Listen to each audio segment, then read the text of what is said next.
"Can you kiss me?" The voice was a low growl, not a request. Margie Austin froze, her back pressed against the cold terrace glass. The man in front of her was Donald Cruz. He wasn't looking at her. His eyes were fixed, like a predator's, across the glittering ballroom. "I want to make her jealous," he demanded. Margie followed his gaze. She saw Betty Estes, the city's ice queen, sliding her hand up the arm of Ivan Petrov, Donald's main rival. It was a public execution, and Donald Cruz had just chosen her as his weapon. He didn't wait for an answer. His hand clamped onto her arm, pulling her from the shadows and into the spotlight. "Just play along," he hissed. He was a mafia boss, a man of cold control, about to use a terrified, innocent pianist to start a war. He planned to make the kiss look real, to humiliate Betty, and then to discard the girl. He didn't plan for her to touch him. He didn't plan for that simple, warm hand on his cheek to stop his entire world. What started as a cold-blooded move for revenge was about to become something else entirely. Donald thought he was finding a tool to win his war, but in his rage, he had just found the one person who could make him lose it. And his enemies, Betty and Ivan, were watching. They saw the kiss, and they saw the spark. They knew, in that instant, they didn't need to attack Donald's empire. They just needed to destroy her. Let me take you back to where it all began. But first of all, welcome back, my beautiful family and friends. If you're listening, hooked, and already enjoying the story, please hit subscribe. Tell me in the comments where you're listening from. I love seeing our community around the world. Tomorrow I'm dropping another sweet story, so don't miss it. And the first 4 people to comment with their real names will be featured in our next story. Now, let's continue. The ballroom was suffocating. It smelled like expensive flowers and lies. Hundreds of people were packed into the grand hall for the annual charity ball, the biggest social event of the year. Men in suits that cost more than a car, and women in dresses that shined like armor. Donald Cruz hated these parties. He was a man of action, a man of simple, clear rules. This world, with its hidden knives and fake smiles, made his skin crawl. He stood in the shadows of a tall marble pillar, a glass of untouched champagne in his hand. His tailored black suit was a kind of armor, hiding the powerful, hard body beneath. But the suit couldn't hide the truth. The ink on his neck, a dark, swirling tattoo of a dragon, crept up from his collar. It was a permanent reminder to everyone in this room. He was not one of them. He was a wolf, a predator, and they had only invited him because they were more afraid of him than they were of his reputation. And tonight he was being made a fool of. His eyes were locked on her. Betty Estes, the woman he had brought. The woman who wore a 6-figure diamond necklace he had given her last week. She was standing in the center of the room, under the biggest, brightest chandelier. And she was laughing. She was laughing with Ivan Petrov. Ivan was new money. He was loud, flashy, and stupid. He thought he could come into Donald's city and start taking his business. He was a small, barking dog trying to fight a lion. But he was brave.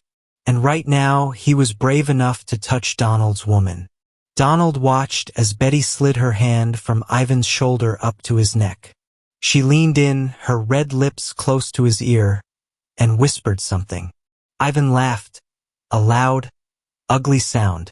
Then he put his arm around her waist. He didn't just touch her. He pulled her close. The room went quiet. The music, a soft string quartet, seemed to fade. Everyone was watching. They were whispering behind their hands. That's Donald Cruz's girlfriend. Is he just going to let that happen? I thought he was dangerous. Donald felt a hot, dark rage build in his chest. It was a familiar feeling, a fire he had to fight to control every day. Betty knew what she was doing. She was testing him. She was seeing if Ivan, this new, flashy rival, was a better bet. She was showing the whole city that she was not Donald's property. That maybe Donald was no longer the king. He wanted to walk over there. He wanted to break Ivan's smiling face. He wanted to drag Betty out of the party by her hair. But he couldn't. That's what they wanted. That's what Ivan, the stupid dog, wanted. To make him explode. To make him look like the animal they all thought he was. If he started a fistfight here at the charity ball, he would lose. He would prove them right. No, he would not fight. He would win. He would not show anger. He would show indifference. He needed to show them he didn't care. He needed to show them he had already moved on. That Betty was old news. His eyes scanned the room, hunting. He needed a prop, a tool, someone new, someone who would make Betty, with her diamonds and her designer dress, look cheap. And then he saw her. She was perfect. She was standing all alone by the tall glass doors that led to the terrace, half hidden by a giant potted plant. She was trying to be invisible. She was Margie Austin, the pianist hired for the event. She was on a short break. She wore a simple, plain black dress, a uniform, not a statement. Her dark, smooth skin seemed to glow softly under the bright lights, a warm contrast to the pale, cold faces in the room. Her hair was pulled back in a simple, tight bun. She looked real. She looked out of place. She looked scared. She was perfect. Donald moved. He didn't just walk. He seemed to flow through the crowd like smoke. People sensed him coming and parted without even looking. He was a force of nature. Margie was looking out at the city lights, her back to the room. She was so lost in her own thoughts, she didn't hear him approach. He was right behind her. His shadow covered her. "I need you to do something for me." His voice was low, rough, and close to her ear. Margie jumped, spinning around so fast she almost fell. Her eyes went wide. She looked like a small deer that had just run into a panther. She knew who he was. Everyone in the city knew the name Donald Cruz. She could see the dark tattoos on his neck. He was even bigger and scarier up close.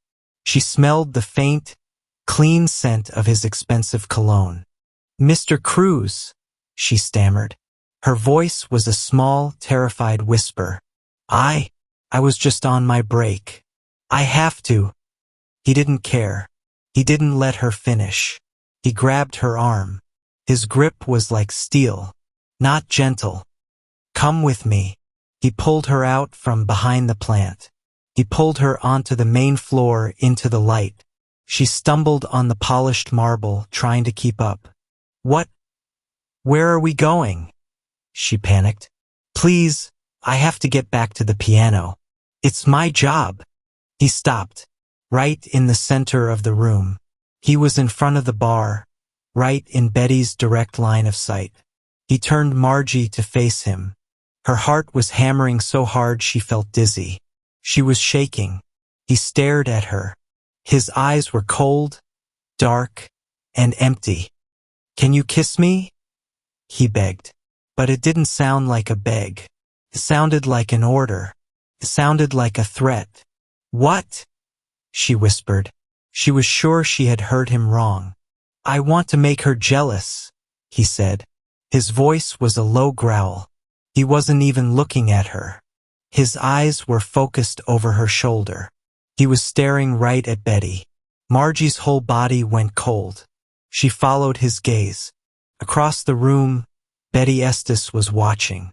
Her smile was gone. Her face was a mask of pure white shock. And the man beside her, Ivan Petrov, looked like he wanted to kill someone. He was staring right at Donald. Margie realized what was happening. She was a pawn. She was a message. She was just a girl from a tiny apartment, a girl who taught piano to children to pay her rent. And she was now standing between two of the most dangerous men in the city. She couldn't breathe. She wanted to run, but his hand was still on her arm, holding her in place.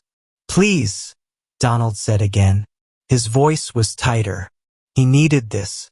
Betty was watching. Everyone was watching. The whispers had stopped. The whole room was silent, waiting to see what would happen next. Margie knew in that terrible second that she had no choice.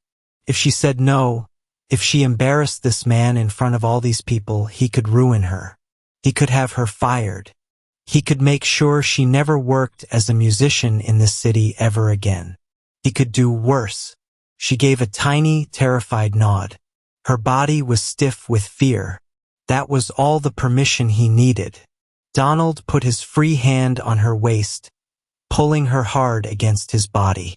She hit his chest. It was like running into a wall of muscle.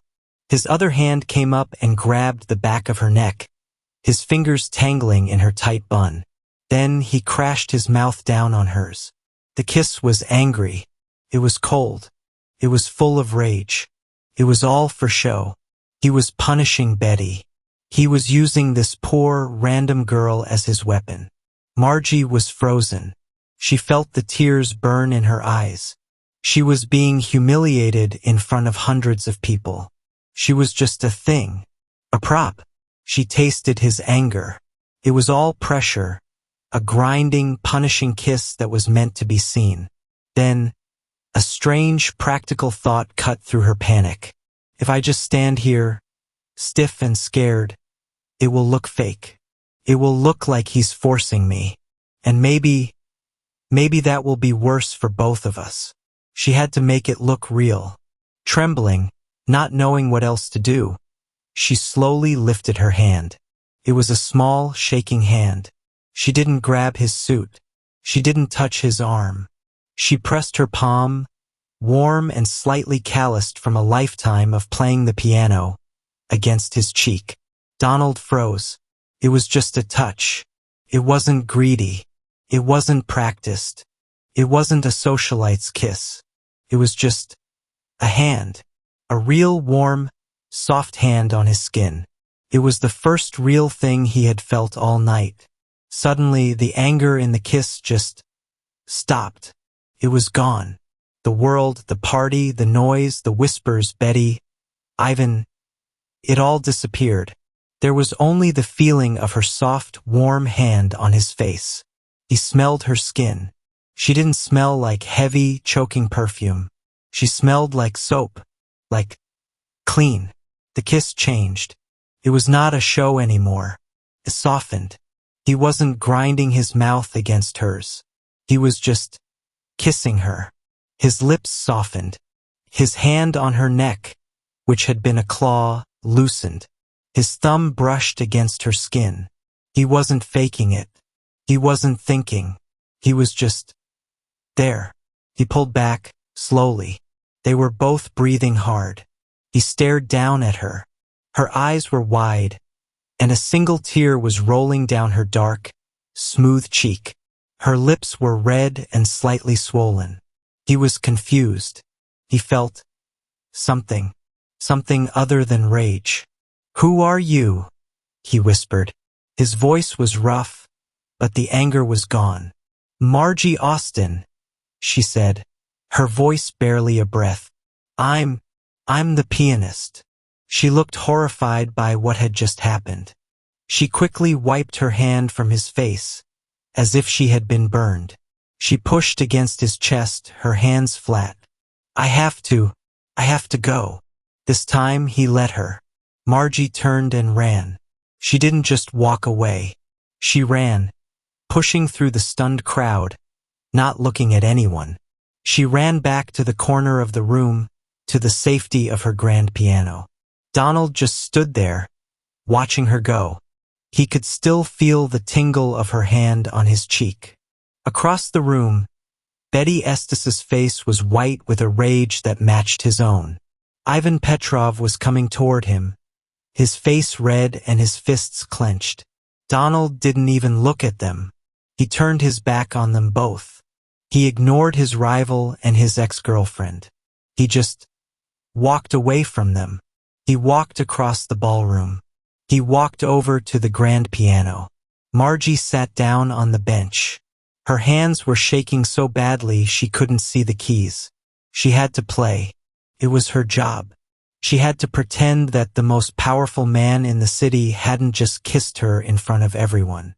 She closed her eyes. She took one deep, ragged breath. And she put her fingers on the keys. She began to play. It was a Chopin piece. A nocturne. Nocturne in E-flat. It was not background music. It was not the simple, boring tunes the string quartet had been playing. The music was beautiful. It was complex, sad, and full of a deep, aching feeling. The notes floated out into the silent, tense room. The sound was so pure, so real that it cut through all the fakeness. The party noise, the whispers. It all stopped. Everyone just listened. Donald stood by the piano, hidden in the shadow of a large pillar. He just watched her fingers move.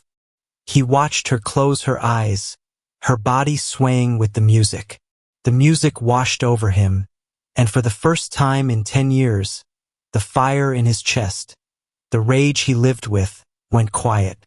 Betty and Ivan and the entire party were completely forgotten. Margie finished the piece. The last sad note hung in the air. There was a moment of pure, stunned silence. Then the party guests began to clap. Not just polite clapping. Real applause. Margie opened her eyes, startled. She hadn't even realized they were listening. And then she saw him. He was standing right there. Donald Cruz. He hadn't clapped. He was just watching her, his face impossible to read. "That piece," he said, his voice rough and low. "Nocturne in E-flat." Margie looked up at him, shocked. She never, ever would have guessed that this hard, tattooed, dangerous man would know classical music. "Yes," she said. Donald didn't look at her. He looked at the piano. "My mother," he said, his voice quiet. "She used to play that." He didn't say anything else. He just looked at her, a long, strange, searching look that she couldn't understand. Then he turned, and he walked out of the gala. He didn't look at Betty. He didn't look at Ivan. He didn't say goodbye to anyone. He just left. Margie Austin was left alone by the piano, her heart hammering against her ribs. Her lips were still tingling from his kiss. And she knew, with a terrible, sinking feeling, that her simple, quiet life was over. For 3 days, Margie Austin lived in a bubble of fear. Every time she left her small, second-floor apartment, she expected someone to be waiting. Every time her phone buzzed, she thought it was a threat. She went to her second job, teaching piano to small, restless children in a noisy after-school center. She tried to focus on the simple, happy notes of "Twinkle, Twinkle, Little Star." But all she could hear was the echo of that silent ballroom. All she could feel was the ghost of Donald Cruz's mouth on hers. Her life was simple. It was hard, but it was simple. She had her tiny apartment, which smelled like old wood and the curry her neighbors were always cooking. She had her 2 jobs, which barely paid her rent and student loans. And she had her music. Her music was her one true, secret thing. She practiced at night on an old, second-hand keyboard, her headphones plugged in so she wouldn't bother the neighbors. Her dream was to one day play on a real stage, but that dream felt as far away as the moon. And now she had kissed a mafia boss. She had been used as a pawn in a game between rich, dangerous people. She kept waiting for the other shoe to drop. Would his beautiful, cold girlfriend come after her? Would Donald Cruz, angry that his little trick was over, have her fired? She replayed the kiss over and over in her mind. It had started with so much anger, but then she had touched him, and it had all changed. She remembered the look in his eyes after, the confusion, and she remembered what he said about the music. Nocturne in E-flat. My mother used to play that. He was a mystery she did not want to solve. She just wanted to be left alone. On the 4th day, the bubble of fear burst. She was walking home from the grocery store, carrying a thin bag with a loaf of bread, some eggs, and a small carton of milk. A black car was parked outside her apartment building. It was not a normal car. It was a long, shiny, black sedan. It looked like it was worth more than her entire building. Margie froze on the sidewalk. This was it. A man got out of the driver's side. He was huge. He was even bigger than Donald Cruz. He wore a dark suit, a white shirt, and a face that showed nothing. No anger, no kindness. Just nothing. "Miss Austen," he said.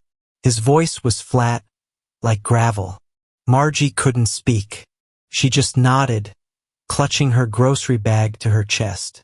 "Mr. Cruz would like to see you," the man said. It was not a question.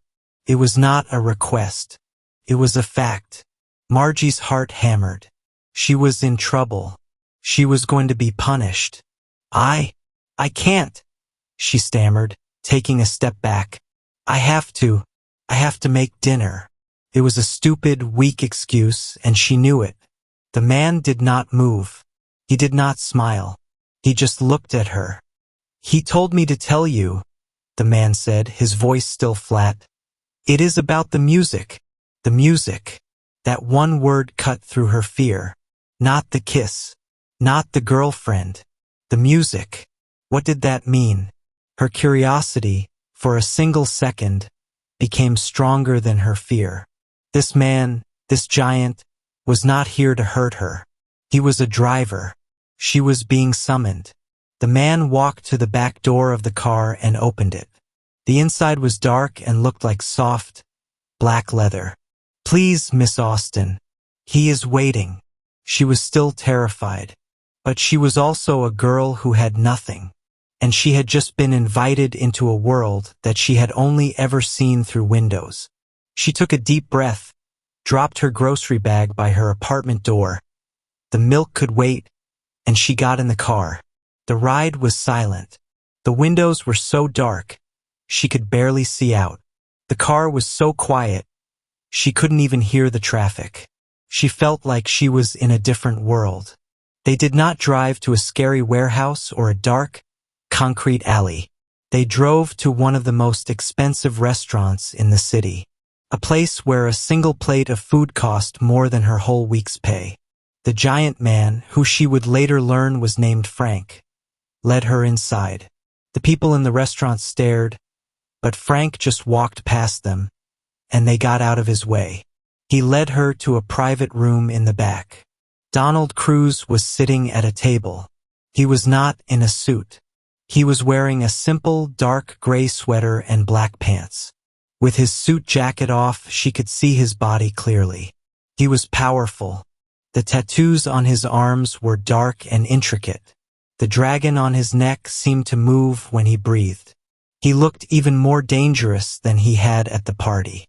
And in the corner of this private, expensive room was a beautiful black grand piano. "Miss Austen," Donald said. He stood up. He was tall, and he seemed to fill the whole room. "Mr. Cruz," she whispered. Her voice was shaking. "Please sit down." He pointed not at the chair at the table, but at the piano bench.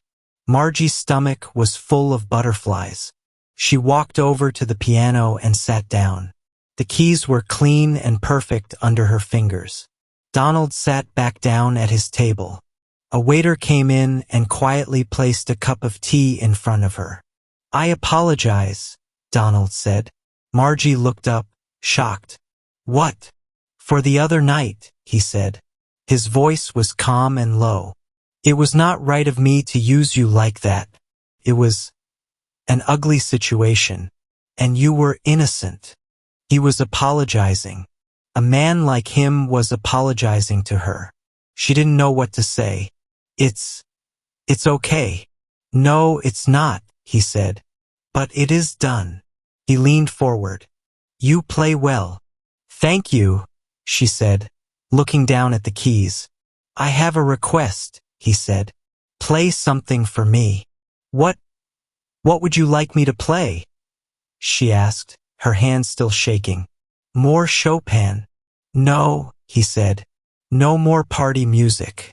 No more background noise. I want you to play something real. Play something that you love. Play something that is for you, not for them. Margie stared at him. Play something real. No one had ever asked her to do that. They always asked for quiet, for background, for something that wouldn't interrupt their conversations. She hesitated. This was all so strange.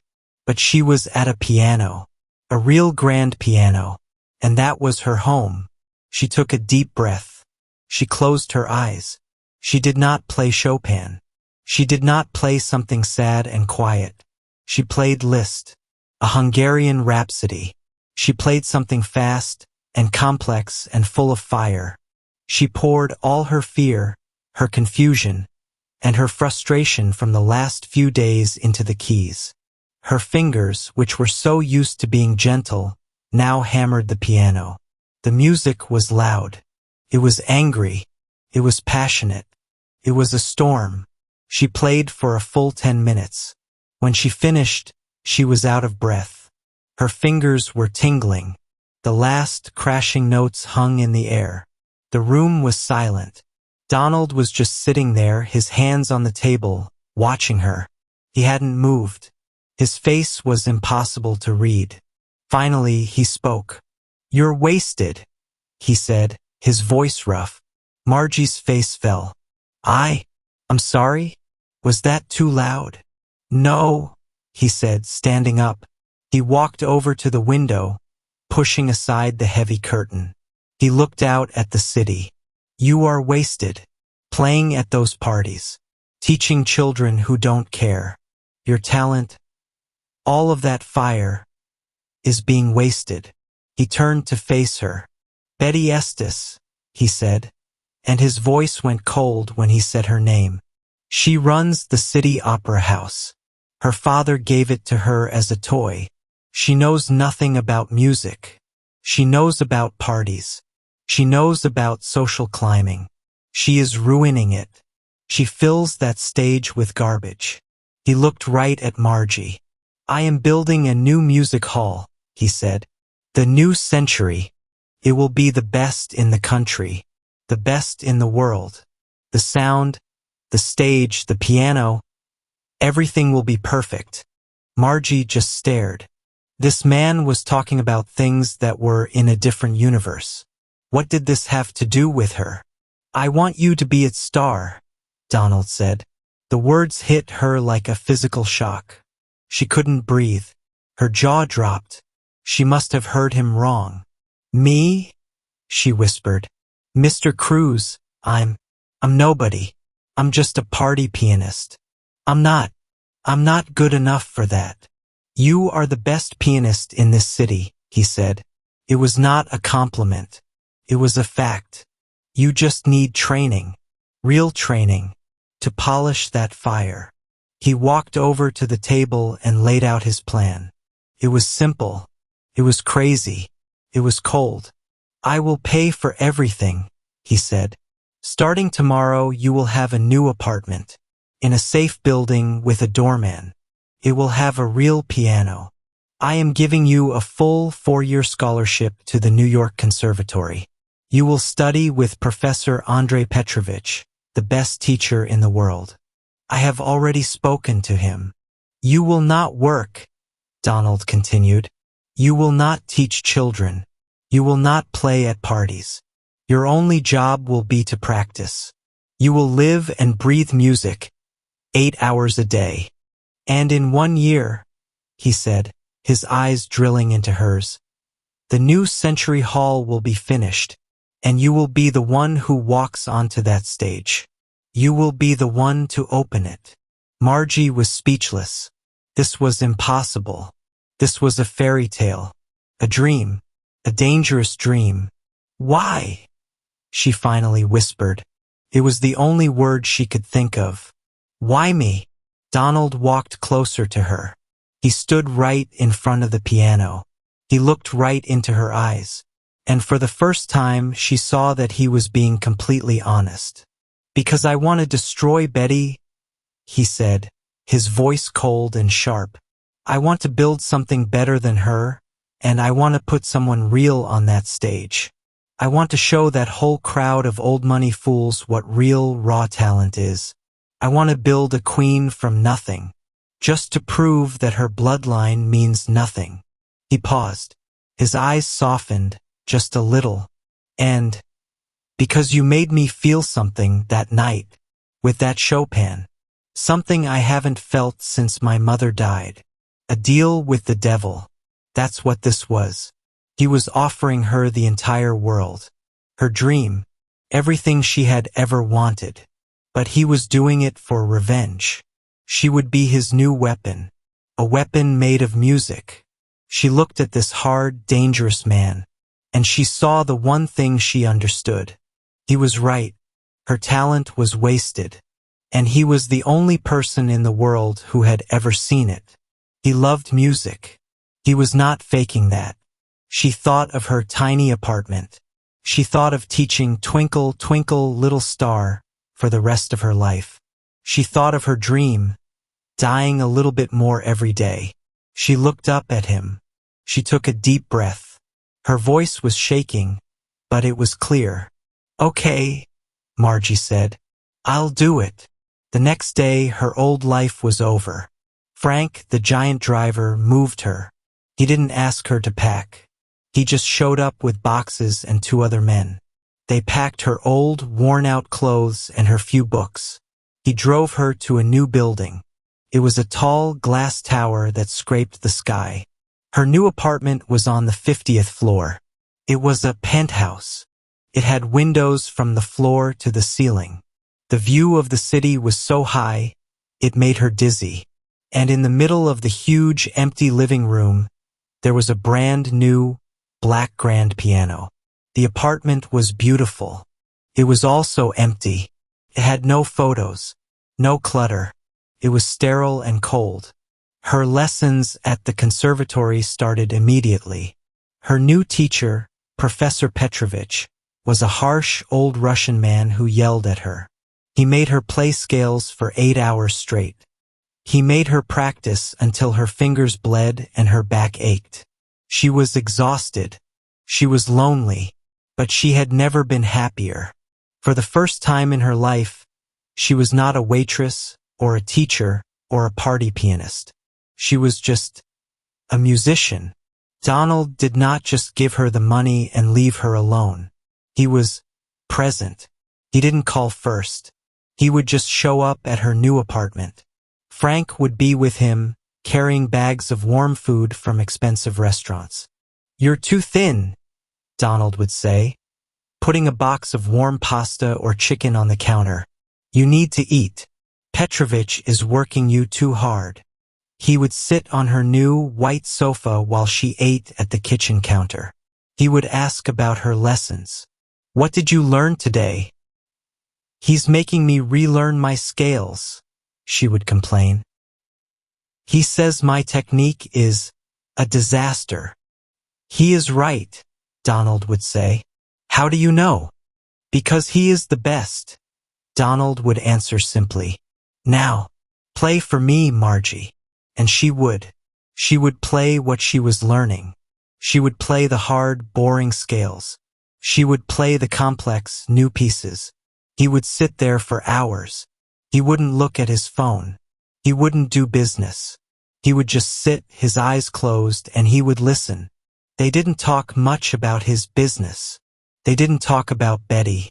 They talked about music. He told her about his mother, a poor immigrant who had saved for 3 years to buy a broken-down, old piano for their tiny apartment. He told her how she played Chopin to make him sleep when he was a child, to drown out the sound of the city. Margie started to see the man behind the Mafia Boss. He was quiet. He was lonely. And he was gentle. At least he was gentle with her. She was not afraid of him anymore. She was comfortable with him. He was her boss. He was her patron. But he was also becoming her friend. Her only friend in this new, strange, high-up world. One evening he came over. She was frustrated. She was practicing a very difficult piece, full of fast, angry notes. She messed up again and again. "I can't get it," she yelled, slamming her hands on the keys. "It's impossible." "Yes, you can," he said from the sofa. "You don't understand," she snapped, turning to him. "It's not that easy. You don't play." "No," he said, standing up. He walked over to the piano. He stood behind her. His shadow fell over her. "You're right. I don't know how to play, but I know how to listen." He put his large, warm hands on her shoulders. His touch was firm. She could feel the strength in his fingers. "You're thinking too much," he whispered. His voice was low, right by her ear. It sent a shiver down her spine. "You're trying to conquer the music. Stop fighting it. Just feel it." She closed her eyes. His hands were heavy and warm on her shoulders. She could feel him breathing behind her. She took a breath, and she began to play. She didn't think. She just felt. The music flowed. It was perfect. When she finished, she was breathing hard. He was still standing behind her. His hands were still on her shoulders. "See?" he whispered. She leaned her head back, just for a second, resting it against his chest. She felt safe. He was no longer just her boss. He was Donald. Meanwhile, across the city, the news was spreading. Donald Cruz was building a massive new music hall. Construction was moving at a fast, impossible pace. Betty Estes, in her office at the Opera House, read the news in the paper. First she had laughed. "He's just angry," she told Ivan Petrov. "It's a stupid new money building. It's just a way to show off." "Is it?" Ivan said. He was smoking a cigar, his feet on her desk. "He's not just building a hall, Betty. He's building a queen." "What are you talking about?" "He has a girl," Ivan said, blowing a smoke ring. "A new one. He's paying for her. A full scholarship to the conservatory. He moved her into a penthouse in his own building." Betty's face went pale. Who is it?" "Nobody," Ivan said. "That's the point. She's nobody. She was the piano player from the party. The little mouse. The one he kissed." Betty's hands clenched. She remembered. The simple, plain girl. "He is doing this to me?" Betty shrieked, her voice high and ugly. "He is building that entire ugly building, and he is training this nothing, just to humiliate me." "Yes," Ivan said, smiling. It was a cold, ugly smile. "It's a good plan. We have to stop him." "No," Ivan said, putting out his cigar. "We don't stop him. We don't attack the building. A building can't be hurt. A project can't bleed." He stood up and looked out the window, toward where Donald's new hall was being built. "You are blind, Betty. He's not just building a hall. He's in love with his new project." He turned back to her, his eyes dark. "He's in love with the girl. And if you want to hurt Donald Cruz, you don't attack his business. You attack his heart. You attack the girl." The first time it happened, Margie thought it was a mistake. She was walking home from the conservatory, her arms full of music books. She liked to walk the last few blocks. It was the only normal part of her new life. The air was crisp, and the city felt alive. A long, black car slowed down beside her, moving at her exact pace. She tensed, her steps faltering. She glanced over. The tinted window slid down with a silent whoosh. It was Betty Estes. She was even more beautiful up close, and even colder.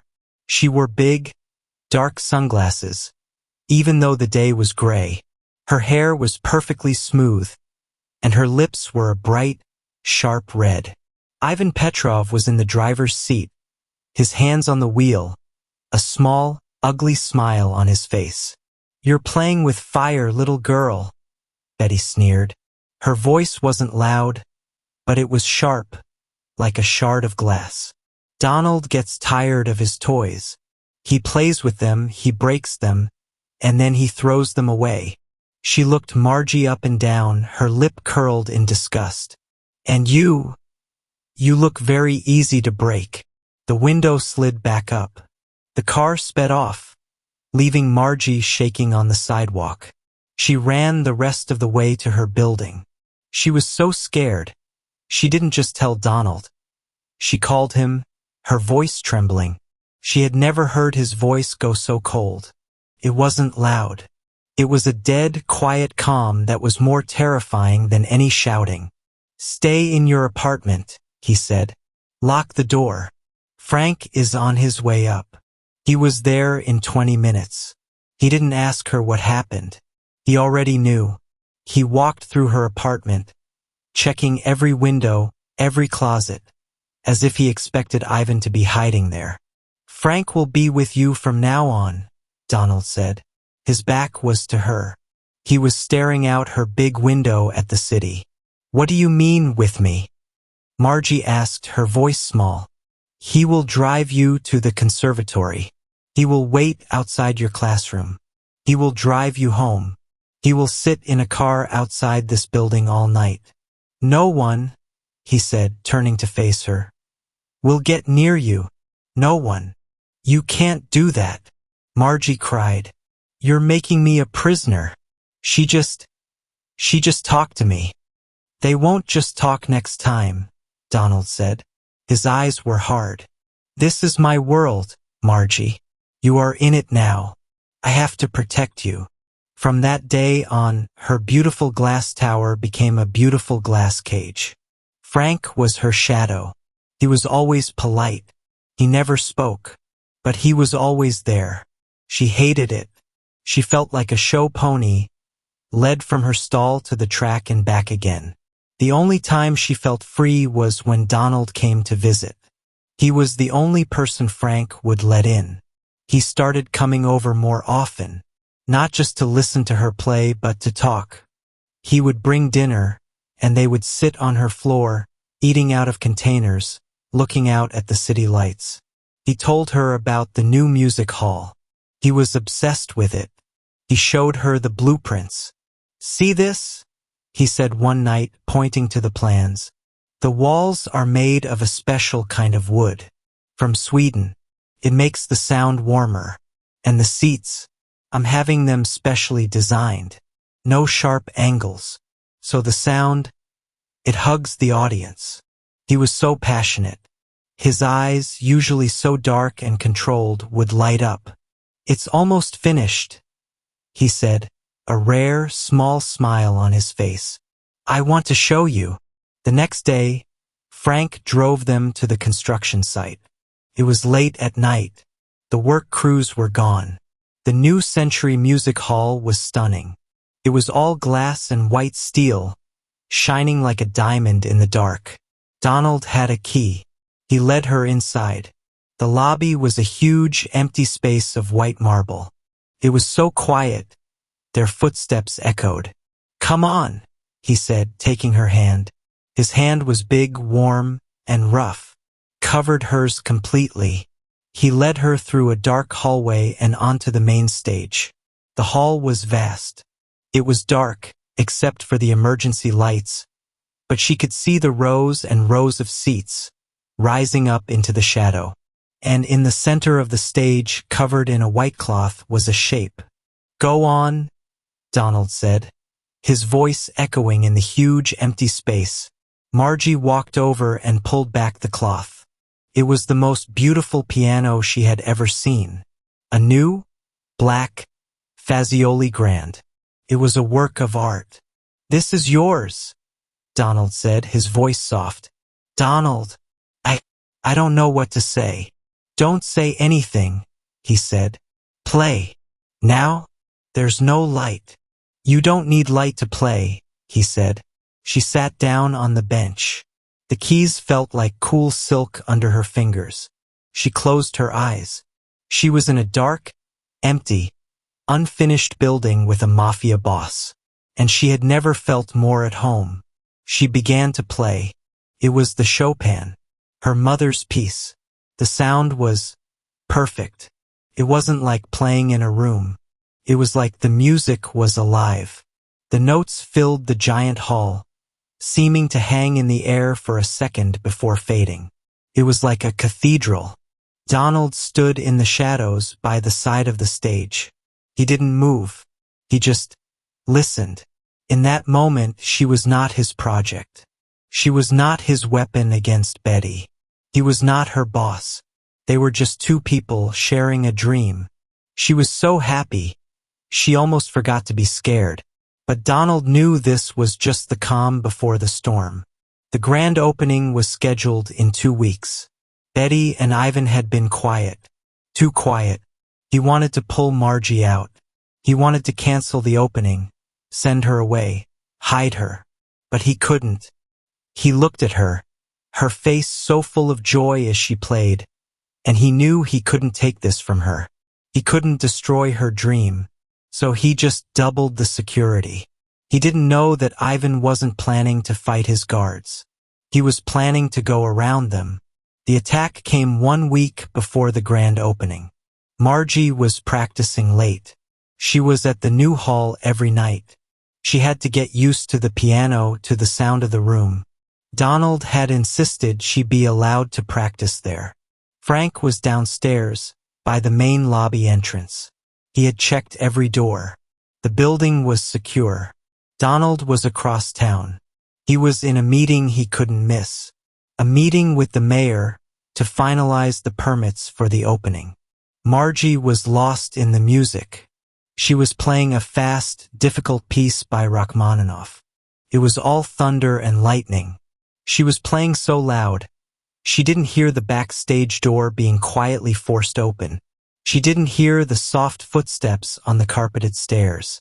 Then the main lights in the hall went out. She was plunged into darkness. The only light was the small, battery-powered light on her piano. Her music stopped. "Hello?" she called out. Her voice sounded small in the huge hall. "Frank!" Silence. Then, she heard a crash from the lobby. A loud, terrible sound, like the giant glass doors were being smashed. Her heart leaped into her throat. She fumbled for her phone. She tried to call Frank. It went straight to voicemail. Her blood ran cold. She heard voices, men's voices. They were in the lobby, and they were coming closer. She heard one voice, louder than the others. A voice she recognized. Ivan Petrov. "Find her." Ivan's voice echoed in the dark. "She's here. The guard is taken care of. Find the little mouse. And don't hurt her too badly. Donald needs to recognize her." Margie stopped breathing. She wasn't a fighter. She was a pianist. She looked around, frantic. The sound booth. At the back of the stage there was a small, heavy door. It led to the sound booth. She slipped off the piano bench. She ran, silent, in her soft shoes. She got to the booth, slipped inside, and locked the heavy door. She sank to the floor, her hands over her mouth to stop her sobs. Her hands were shaking so badly she could barely hold her phone. She didn't call 911. The police couldn't help her. She called the only person who could. Donald. He picked up on the first ring. He was in his car. "Margie? What's wrong?"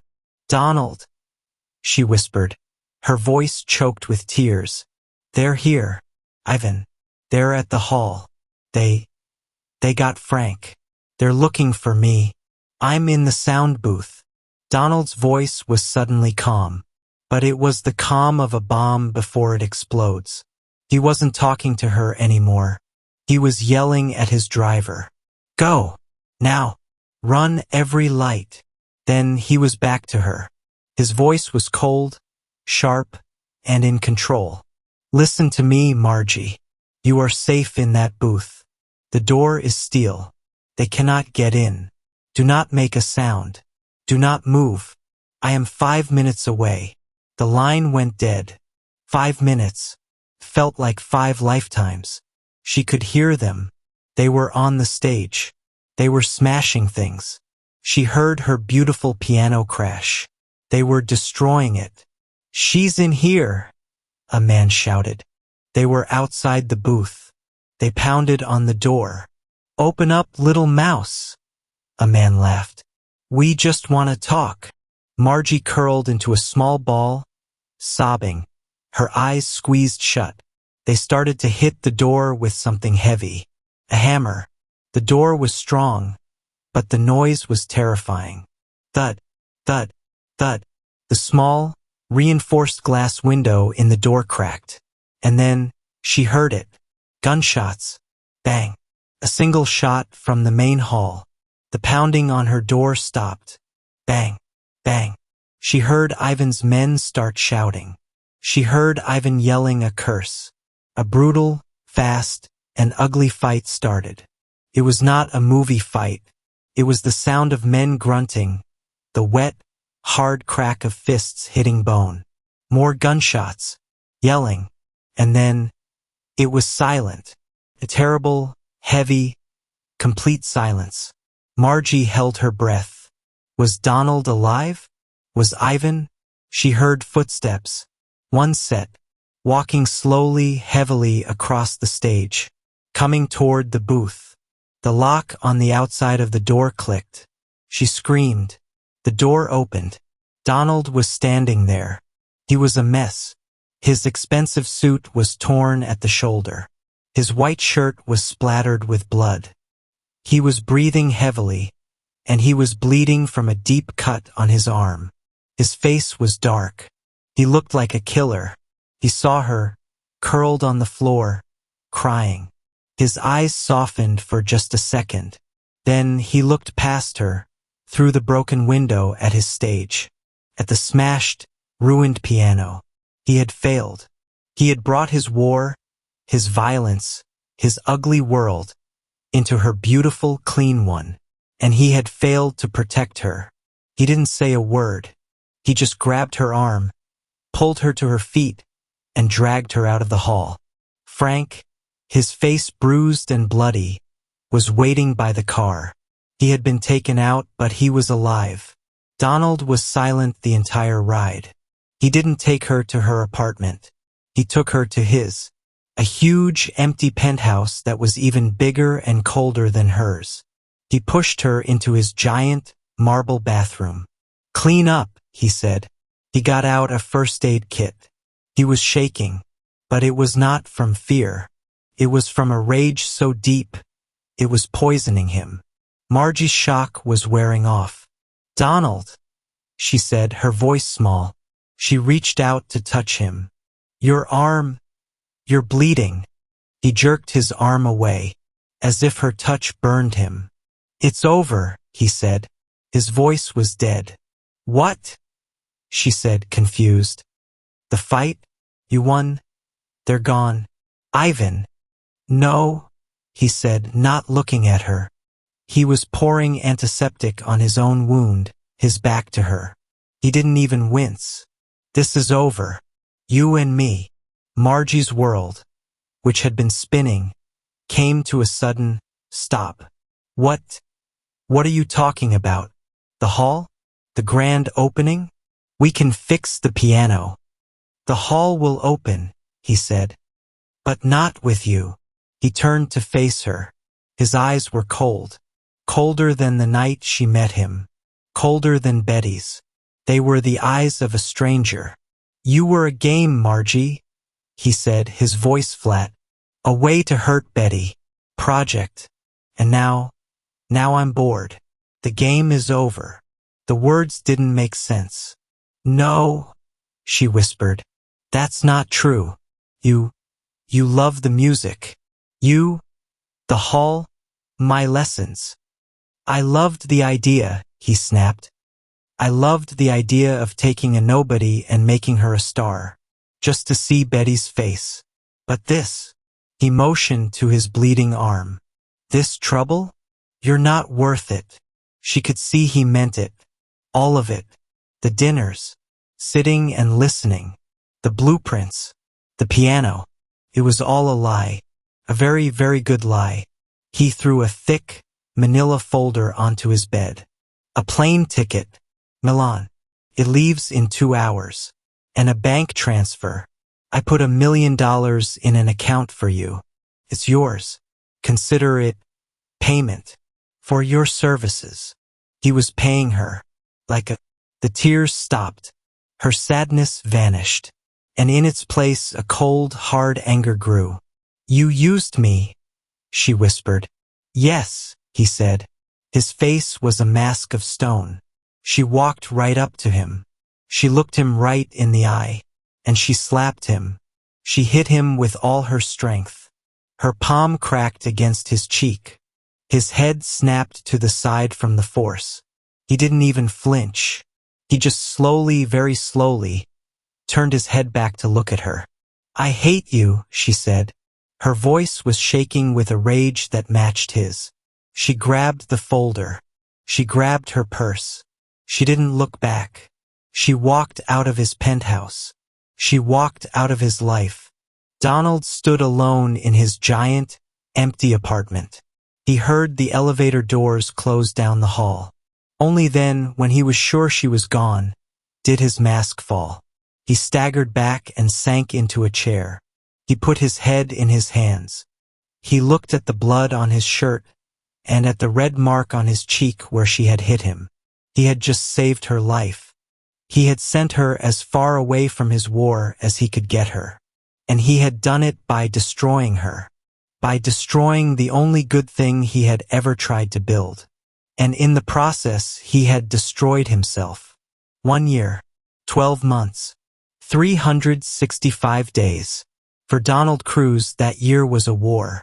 The night Margie's plane took off for Milan, the cold, controlled mask he wore snapped into place. The man who listened to Chopin was gone, locked away. The Mafia Boss, the wolf, was all that was left. He did not go after Ivan Petrov with guns. That was loud, messy, and stupid. It was what Ivan would have done. Donald's war was silent, cold, and total. He started with Ivan's money.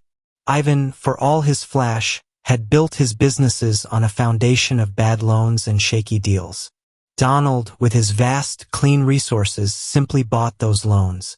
All of them. In one afternoon, he became the man Ivan owed everything to. Then he called in the debts. All at once. Ivan scrambled. He panicked. He tried to move money to hide assets. But Donald was always one step ahead. As Ivan moved his dirty money, Donald's lawyers were quietly on the phone with the federal government. They weren't criminals ratting someone out. They were concerned citizens pointing out irregularities in the financial market. Ivan Petrov wasn't arrested in a bloody shootout.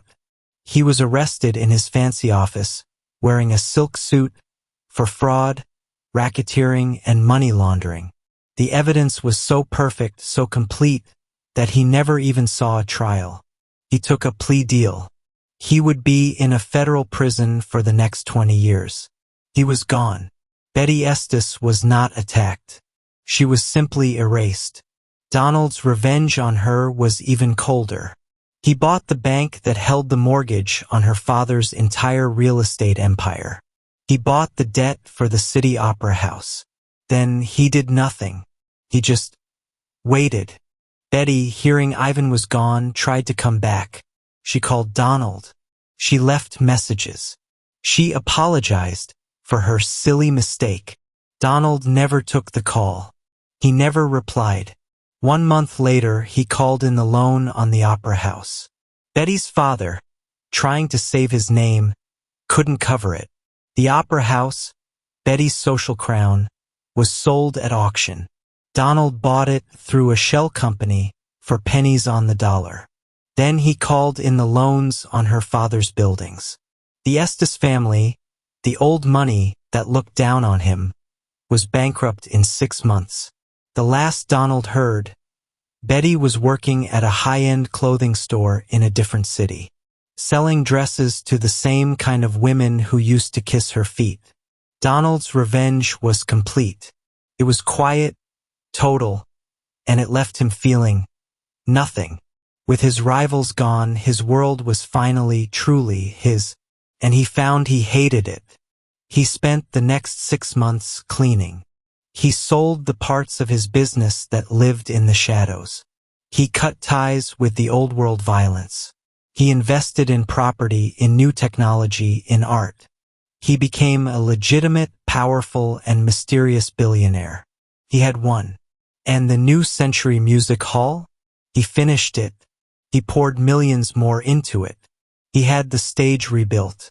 He bought a new Fazioli piano, an exact copy of the one that had been destroyed. He made sure the acoustics were the best in the world. And then he locked the doors. For 1 year, the most beautiful, perfect music hall in the world stood empty. It was a billion-dollar silent tomb, a monument to his one great, crushing regret. He was richer than ever, more powerful than ever, and he was completely, terribly empty.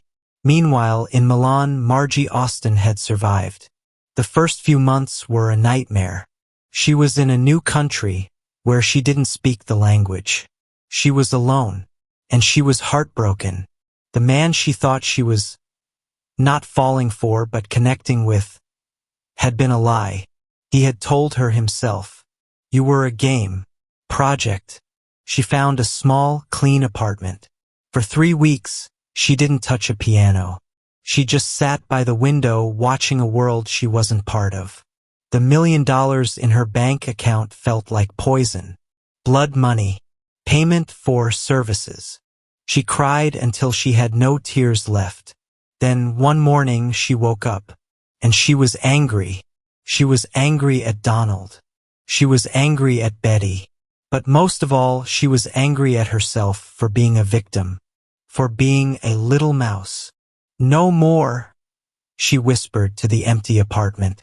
She had not fought her whole life, worked her fingers raw, just to be broken by a man. She was a survivor. She looked at the bank account. He called it payment, she said out loud. Okay, I'll take it as payment. Payment for my pain. And she used it. She enrolled in the most famous music conservatory in Milan. She hired a private tutor to learn Italian. She used the money to find the best, most ruthless teachers in Europe. And she worked. She poured all of her anger, all of her heartbreak, and all of her loneliness into the music. She practiced 10, 12 hours a day. She was not just good anymore. She was not just talented. She became brilliant. She was not just playing the notes. She was playing the feeling. Her teachers, who were used to child prodigies, were stunned by the emotion, the raw, powerful fire in her playing. And Margie changed. The shy, scared girl who hid behind plants was gone. She cut her long hair into a short, chic style. She stopped wearing her simple, plain uniforms. She bought clothes that made her feel strong, elegant, and powerful. She learned to speak Italian with a fiery, confident accent. She was no longer a mouse. She was a woman. She was an artist. And tonight, exactly 1 year after she had fled New York, she was making her official debut. Her teachers had arranged it. A sold-out concert in one of Milan's oldest, most beautiful theaters. The Teatro alla Scala. She stood backstage in the dark. She was not scared. She was calm. She was ready. The stage manager called her name. Signorina Austin. Margie walked out onto the stage. The light was bright, and it felt like a warm hug. The applause was loud. She was beautiful. She wore a simple, elegant red dress that flowed around her. She looked like a queen. She bowed, a deep, confident bow to the audience. She sat at the piano. The hall went silent. She took a single, deep breath. She did not play the fast, fiery Liszt piece. She did not play the complex, angry Rachmaninoff. She played Chopin, Nocturne in E-flat. She played it for the girl she used to be. She played it for the mother she never knew. and she played it for the man who had broken her heart. But the music was different now. It was not just sad. It was strong. It was full of loss, but also full of hope. It was the sound of a heart that had been broken and had healed itself, stronger than before. When she finished, there was a full second of stunned, perfect silence. And then the audience exploded. They were on their feet. They were shouting "Brava! Brava!" They were crying. It was a triumph. Later, after the party, after all the congratulations from Italian counts and famous musicians, Margie was tired. She was happy, but she needed air. She slipped out the backstage door. She was still in her red dress. The alley was cold, and the Milan night was quiet. It was snowing. Small, soft flakes were drifting down, making the old cobblestone street silent. She walked a few steps, just breathing in the cold, fresh air. Felt good. And then she saw him. Across the small, empty street, a man was standing under an old-fashioned gas lamp. He was not wearing a heavy coat, just a dark, perfectly tailored suit. The snow was landing on his dark hair and melting. He was not moving. He was not hidden in the shadows. He was standing in the light. He was just watching her. It was Donald. Margie's heart stopped. It didn't pound. It just stopped. He looked older. He looked tired. There were lines around his eyes that hadn't been there a year ago. He wasn't smiling. He just watched her, his hands in his pockets. He didn't move toward her. He didn't call her name. He just stood there, in the snow, waiting. He was letting her choose. She could turn around. She could walk back inside, to her new life, to the applause. She could run. All the hate, all the anger, all the pain of the last year. She expected it to come rushing back. But it didn't. She just felt quiet. She didn't see the mafia boss who had used her. She didn't see the man who had lied to her. She saw the man who loved his mother's music. She saw the man who had sat on her floor, his eyes closed, just to listen. She saw the man who had been willing to look like a monster, to say the cruelest things, to force her to leave, to save her life. He had saved her. She walked. She didn't run. She walked, her heels clicking on the wet cobblestones, across the snowy street. She stopped right in front of him. He was so tall. He looked down at her. She had to tilt her head back. "You came," she whispered. His voice was rough. It was thick with emotion. "I told you I liked your music." He looked at her, his eyes searching her face. You were brilliant, Margie. I've never heard anything like that." "The Chopin," she said. "It's different now." "I know," he said, his voice soft. He slowly, so slowly, took one hand out of his pocket. It was not a grab. It was not a command. He just held it out, palm up, in the space between them. It was an offering, a question. She looked at his large, strong hand, the hand that had held her, the hand that had signed the papers to send her away. She lifted her own, her hand which had just played for a king, and she placed it in his. His hand closed around hers. It was warm and strong, and it felt like coming home. "It's over, Margie," he said, his voice thick. "The war. Ivan is gone. Betty is gone. It's all clean. I'm out. It's all legitimate. It's safe." She had 1,000 questions. Did you lie? Why did you do it? Did you miss me? But only one question mattered. "The music hall?" she asked, her voice small. "The one you built for her." A small, sad smile touched his lips.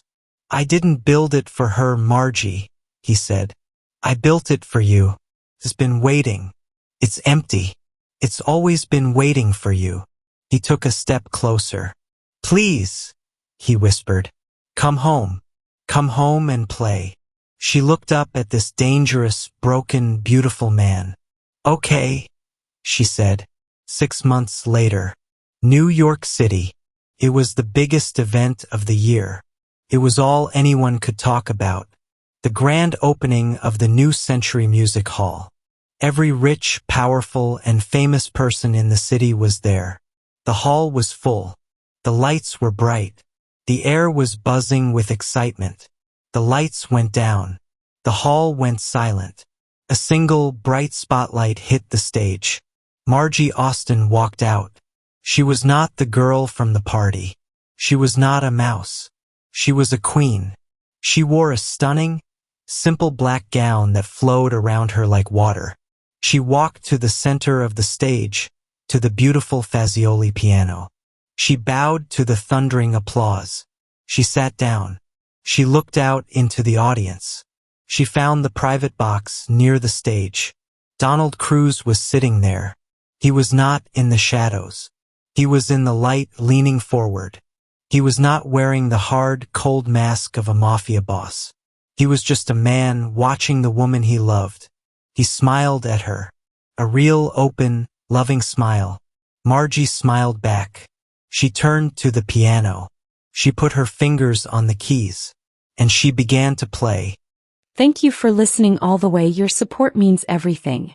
Subscribe, leave a comment with your real name and where you're from, and you might see your shout out in the next story. You never know, the next one might just change your life.